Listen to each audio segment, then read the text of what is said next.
Welcome to the channel, my gold-making friends. I've got a pretty lucrative, mostly mining farm for you today.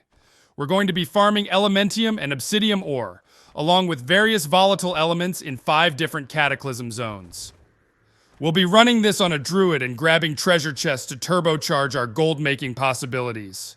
In my past videos, I had been using an outlaw rogue to take advantage of their fine treasure ability. However, in this video I wanted to show how it was possible for any class to take advantage of this free loot, as it's just sitting around for the taking. The great thing about this farming strat is that you have options.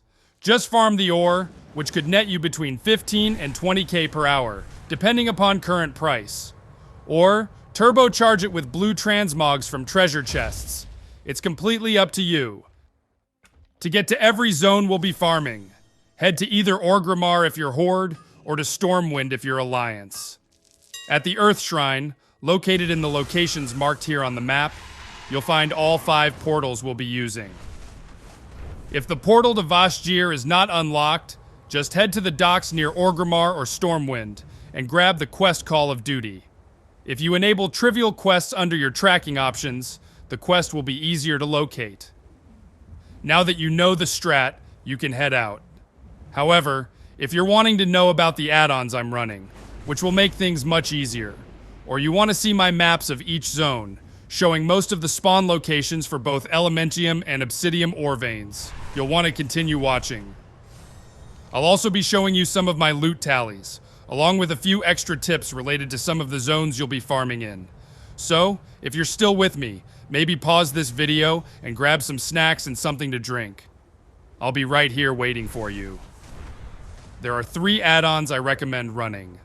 You'll want to grab Gathermate 2, which will track the location of every ore vein you tap or herb that you gather. Handy Notes is the other add-on, which will display treasure chest icons in all of the known spawn locations. The last add-on is the Handy Notes Old World Treasures add-on, which is required to see those chest spawn locations in the zones we'll be farming.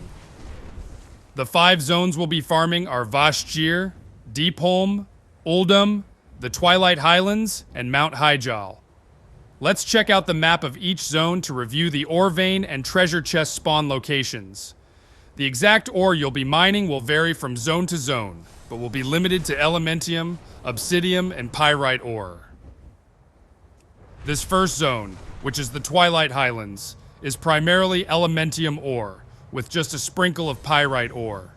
This zone is probably the one that will yield the most gold from farming ore only. Sometimes obsidium ore is going for more though, so check the AH for current prices before heading out. Here in Vashj'ir, only obsidium ore is available. While it does spawn throughout the entire zone, I recommend just hanging around the shimmering flats. As you can see, all the ore veins are in a pretty consolidated location, and nodes respawn pretty quickly. If the Vashj'ir zone is new to you, be sure to complete the first couple of quests offered when you first enter the zone. The sea legs buff you'll receive will significantly increase your mobility. Druids get a huge benefit, especially in aquatic form, as they can move at over 600% normal movement speed. Other classes can leverage an underwater mount to move at 250% speed. Speed enchants and speed boost abilities will all work when running on the sea floor. If you want to farm the treasure chests in this zone, they're located in only 2 areas, which is the Shimmering Expanse and the Abyssal Depths. The chests are a little more difficult to get to in this zone, but you never know what they're going to contain, so they could be worth the extra effort. You can check to see if they're up, or just keep mining the ore in the area. If you do decide to make the trek over to the Abyssal Depths, be sure to grab all of the ore in the Promontory Point area, as it's nearly as good as the Shimmering Flats. I also recommend checking to see if the world bosses are up as you visit each zone. I'll drop a link to one of my other videos in the description of this video that covers the other Cataclysm world bosses. It does take hours for them to respawn, so don't expect to find them up all that often. Deepholm, which contains both elementium and obsidium ore, has quite a few areas void of ore nodes, so I recommend avoiding them. Be sure to head underground, as there are multiple locations that contain quite a few ore veins below the surface. Up next, we have Uldum. In this zone, there is only elementium and pyrite nodes. Uldum is one of those zones you can time walk in, so be sure to use it to your advantage.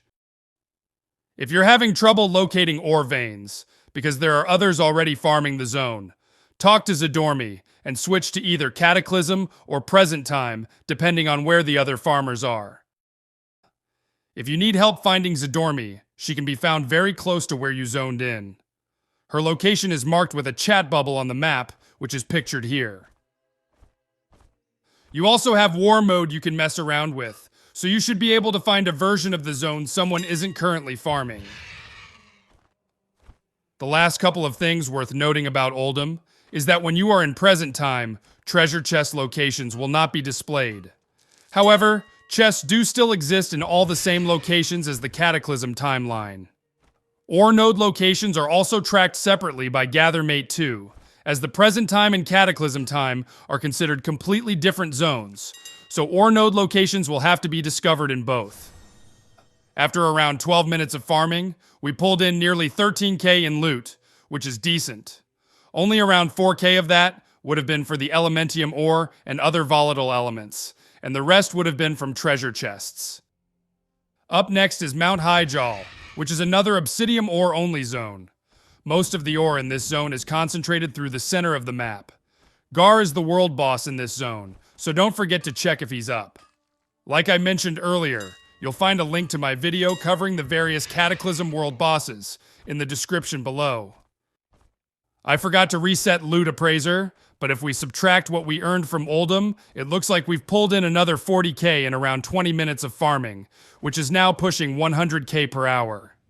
Many of the blue items you'll be pulling from chests are way overpriced, so these numbers are definitely skewed. However, if you list those items for reasonable prices, they do sell. Obsidium ore has been pretty consistently selling for around 20 gold on my realm, and with normal nodes producing 2 to 4 apiece, and rich nodes containing 5 to 7, the ore still ends up producing a lot of gold on its own. I think that pretty much covers it. If I missed anything or you found something confusing, please post any questions in the comments section. If you enjoyed this video, please consider liking it. I also recommend subscribing and enabling notifications to ensure you don't miss future videos. Thanks a ton for watching, and good luck if you decide to give this farming strat a try.